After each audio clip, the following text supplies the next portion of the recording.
Cordiais saudações em nome de Jesus, com a permissão e com a bênção de Deus, damos sequência ao mesa de debates. Tema debatido: o casamento no contexto bíblico, comentários e considerações. Debatedores: evangelista Antônio Beckman, este que vos fala, e o diácono Samir Tarabai, da Igreja de Cristo em Belo Horizonte, Centro.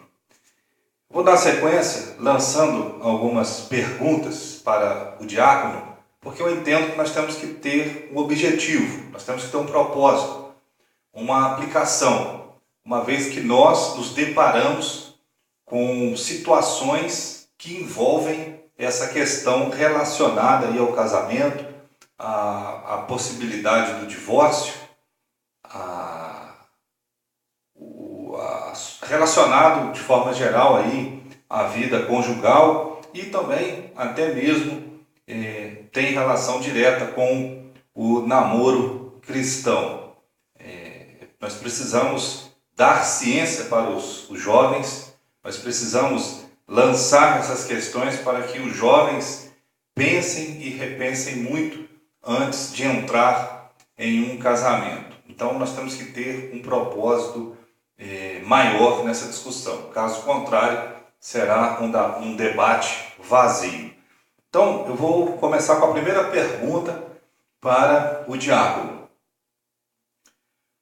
No seu entendimento, qual a ação deve ser executada sobre algum irmão divorciado por motivo de infidelidade ou abandono por seu par, que se encontre em um segundo casamento? Então, além de estar divorciado, aquele irmão ou aquela irmã tomou a decisão de entrar em um segundo casamento. No seu entendimento, qual deve ser a ação da igreja sobre aquele irmão ou aquela irmã? Essa pessoa deve ser disciplinada, deve ser afastada da comunhão. Isso considerando que ela tenha sido exortada, porque no seu entendimento ela estaria cometendo aí um ato ilícito e confrontando em rebelião, segundo o seu entendimento, com a palavra de Deus. Estaria em um adultério continuado. Então, qual deve ser a ação sobre aquela pessoa? Ainda nessa pergunta, o incrédulo que se encontre em um segundo casamento, ele se divorciou por motivos diversos, considerando também a possibilidade da traição, principalmente a possibilidade da traição, ele está em um segundo casamento. A ex-mulher dele também já está em uma outra relação, já constituiu uma outra família. Este incrédulo decide entregar a vida para Jesus. Ele conhece a Igreja de Cristo e decide fazer parte da Igreja de Cristo.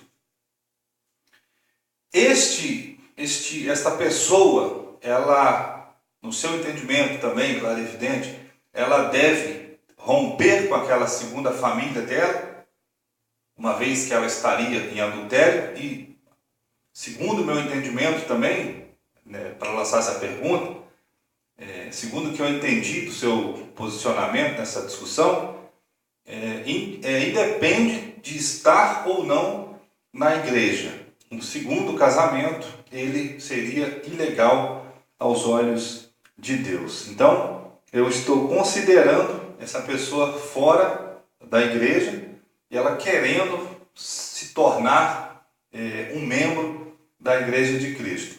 Ela deve romper com aquela segunda família, lembrando que a ex-mulher desse homem já se encontra com outra família e considerando também possibilidade de reconciliação com aquele primeiro casamento. Pergunta número 2. Na verdade, essa pergunta número 1 foi dividida em duas partes. Pergunta número 2. Um obreiro divorciado, por motivos de traição ou abandono por parte do incrédulo. Então, esse obreiro, atuante na igreja, junto com a esposa, e de repente a esposa, ou vice-versa, mas no nosso caso, claro e evidente, seria um obreiro, um homem. Ele sofre essa ação, ele foi vítima de uma traição ou de um abandono. A irmã decide romper com a igreja, decide abandonar a fé, vai para um outro relacionamento, constitui uma outra família. A pergunta é: esse obreiro que fica, ele pode exercer o ministério de um evangelista? Sim ou não? Caso negativo, qual a base bíblica? Pergunta número 3. Com base em Mateus 19, 6, onde se lê, a partir do versículo 5, aliás, onde se lê: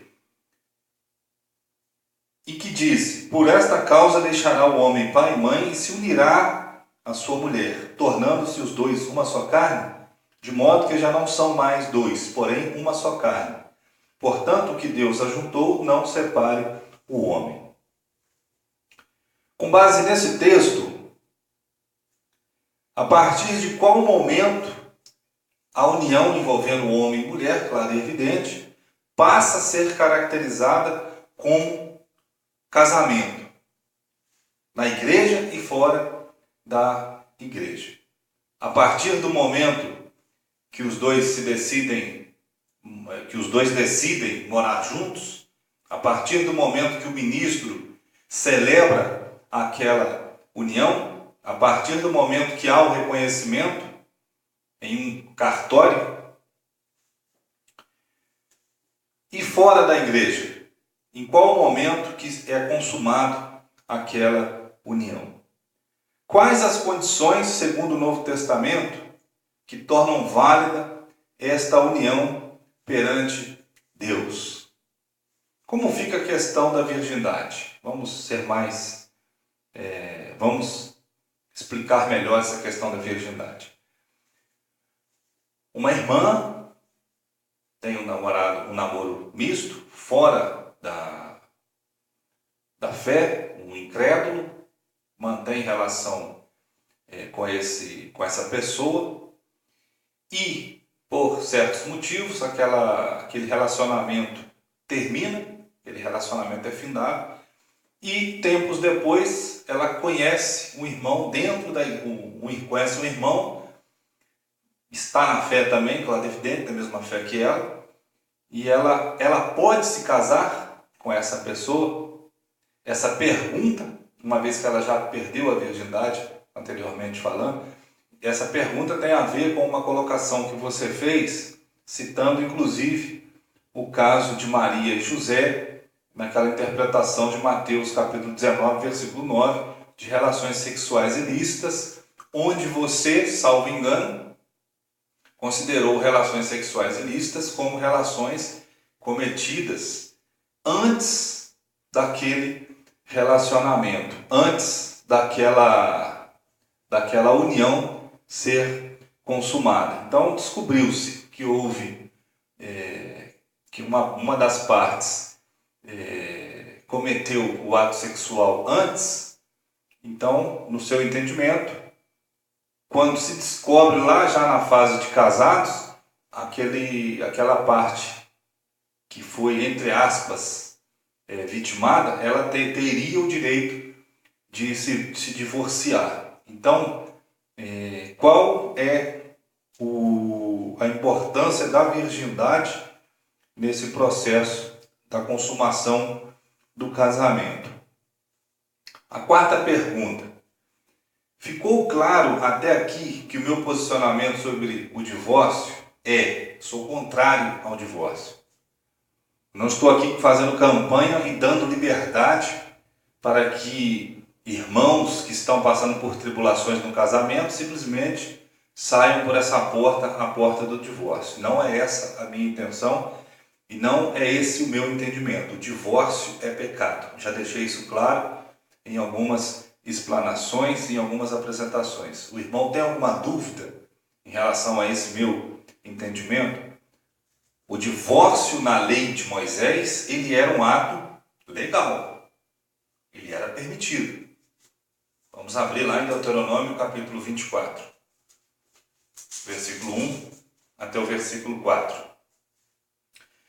Se um homem tomar uma mulher e se casar com ela, e se ela não for agradável aos seus olhos, por ter ele achado coisa indecente nela, e se ele lhe lavrar um termo de divórcio, ele o der na mão e a despedir de casa. Versículo 2. E se, saindo da sua casa, for e se casar com outro homem, e se este a aborrecer, ele lhe lavrar termo de divórcio, ele o der na mão e a despedir da sua casa, ou se este último homem que a tomou para si por mulher vier a morrer, versículo 4. Então seu primeiro marido que a despediu não poderá tornar a desposá-la para que seja sua mulher, depois que foi contaminada, pois é abominação perante o Senhor. Assim não farás pecar a terra que o Senhor teu Deus te dá por herança. Então esse texto deixa claro que o divórcio era uma possibilidade. O divórcio era um ato legal. Talvez alguns vão falar, e alguns vão citar com certeza, Mateus 19, que é um dos textos, é o texto referência nessa discussão. Quando eles perguntam para Jesus, versículo 3, vieram a ele alguns fariseus e o experimentavam, perguntando, é lícito ao marido repudiar a sua mulher por qualquer motivo? Vai discorrer e tal. Jesus vai falar que não. Ele vai levá-los ao princípio, versículo 4. Então respondeu ele, não tendes lido que o Criador desde o princípio os fez homem e mulher? E que disse, por esta causa deixará o homem pai e mãe e se unirá à sua mulher, tornando-se os dois uma só carne, de modo que já não são mais dois, porém uma só carne. Portanto, o que Deus ajuntou, não separe o homem. Replicaram-lhe. Os fariseus, eles eram profundos conhecedores da lei de Moisés. Então, a partir do momento que Jesus fala sobre aquela união que era impossível, que era tornando-se os dois uma só carne, de modo que já não são mais dois, porém uma só carne, portanto, o que Deus ajuntou, não separe o homem. A partir do momento que Jesus deixa claro que aquela união era uma união estabelecida por Deus e que não era a vontade de Deus romper aquela união, os fariseus, claro e evidente, eles se lembraram daquele texto lá de Deuteronômio 24 e de outros textos na lei de Moisés, especialmente Deuteronômio 24. E eles lançam a única pergunta possível para Jesus. Mas se é assim, versículo 8, versículo 7, replicaram-lhe, por que mandou então Moisés dar carta de divórcio e repudiar? Então na lei era permitido. Na lei era permitido. Não era a vontade de Deus. Mas até então, eles não sabiam que não era a vontade de Deus.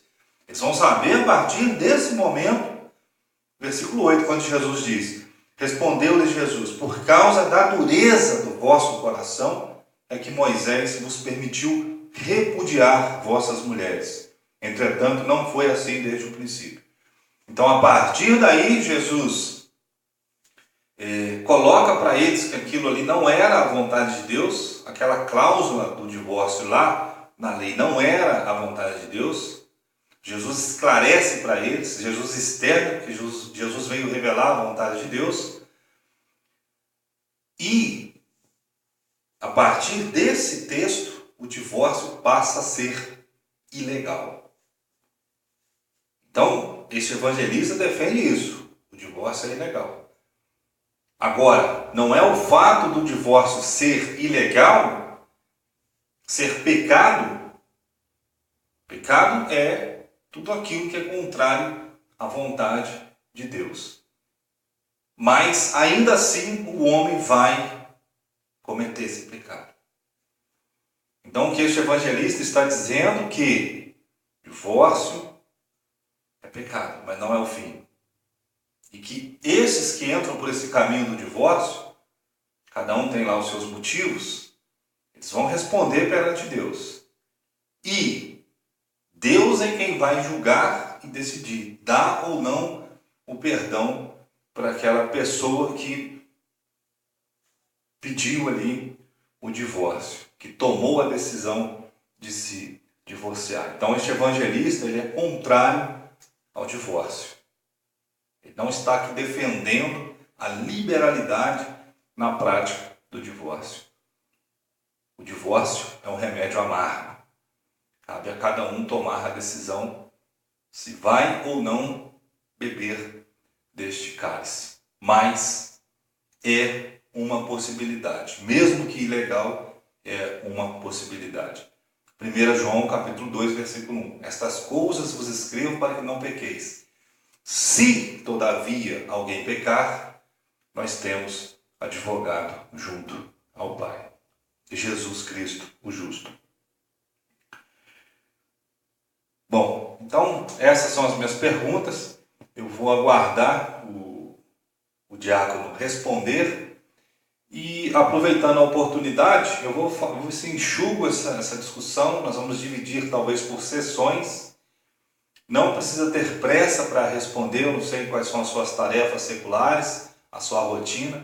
Eu tenho a maior paciência, então vou aguardar, responder e enquanto o irmão vai trabalhando as respostas, eu estou lançando outras questões para não ficar parado. Então, caso tenha alguma dúvida nas perguntas, eu peço a gentileza de me informar para que nós possamos aí dar os esclarecimentos devidos.